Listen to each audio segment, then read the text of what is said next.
Hola, nosotros somos estudiantes de la Universidad Fermín Toro y le venimos a hablar sobre la ley de Snell. Mi grupo está conformado por David Pérez, Rafa Querales y mi persona, María Batista.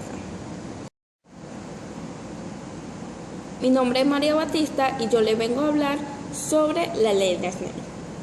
Esta importante ley, llamada así gracias al matemático holandés Snell, este afirma que el producto del índice de refracción del primer medio y el seno del ángulo de incidencia de un rayo es igual al producto del índice de refracción del segundo medio y el seno del ángulo de refracción. El rayo incidente, el rayo refractado y la norma a la superficie de separación de los medios en el punto de incidencia está en un mismo plano.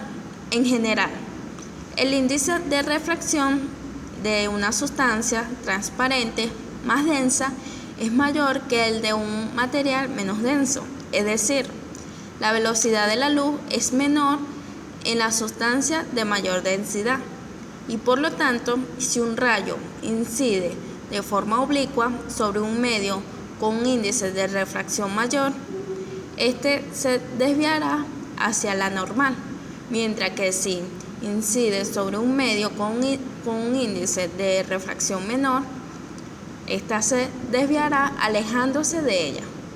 Los rayos que inciden en la dirección de la normal son reflejados y refractados en una misma dirección.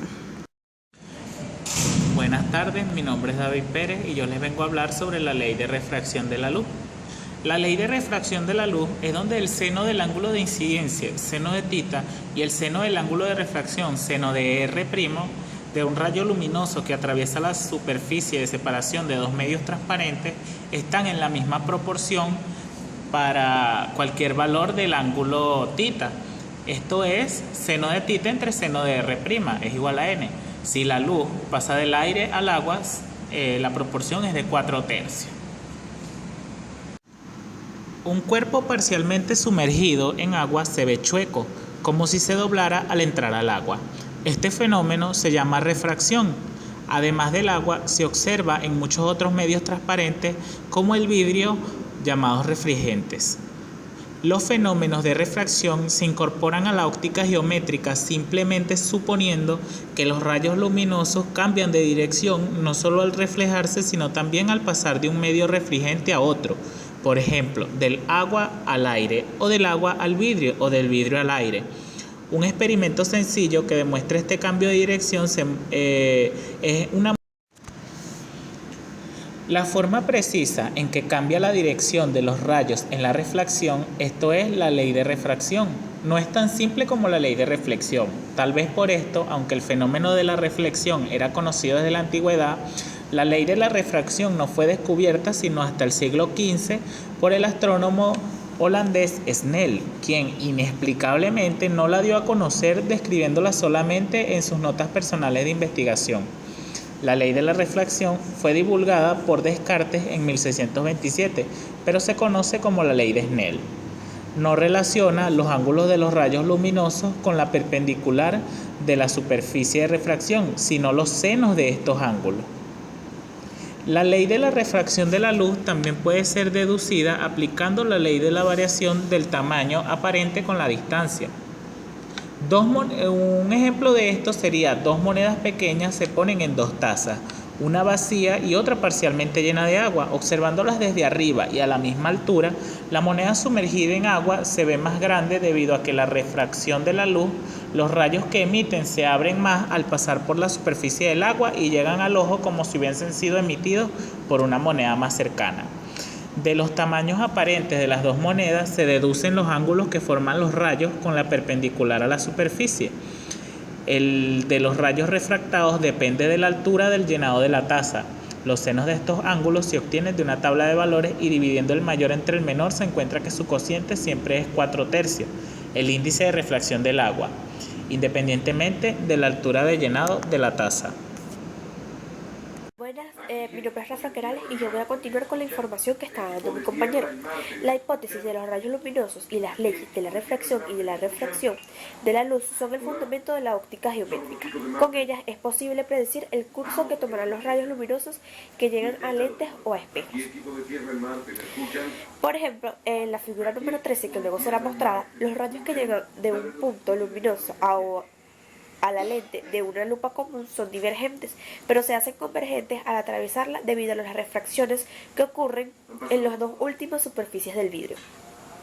Después de alcanzar el punto de convergencia, los rayos vuelven a ser divergentes, de manera que si los vemos desde un lugar más lejano, aún las percepciones como si se originaran en el punto de convergencia, es decir, como si el objetivo hubiera sido transportado a ese lugar. Se dice que en este punto se forma una imagen real del objeto. Las leyes de la refracción permiten calcular el lugar preciso donde se forma esa imagen. Mirando con otra lupa en ese lugar se observa la imagen amplificada del objeto. Así es esencialmente como funciona el telescopio. Ese instrumento utiliza dos lentes del tipo llamado convergente, parecidos a las de una lupa en que son más gruesas en medio que la orilla. La primera de ellas, llamada objetivo, produce una imagen real de un objeto lejano, como la luna, en un punto atrás y cerca del lente. La segunda lente del telescopio, llamada ocular, se usa simplemente como una lente de aumento común para amplificar y observar esa imagen. La reflexión.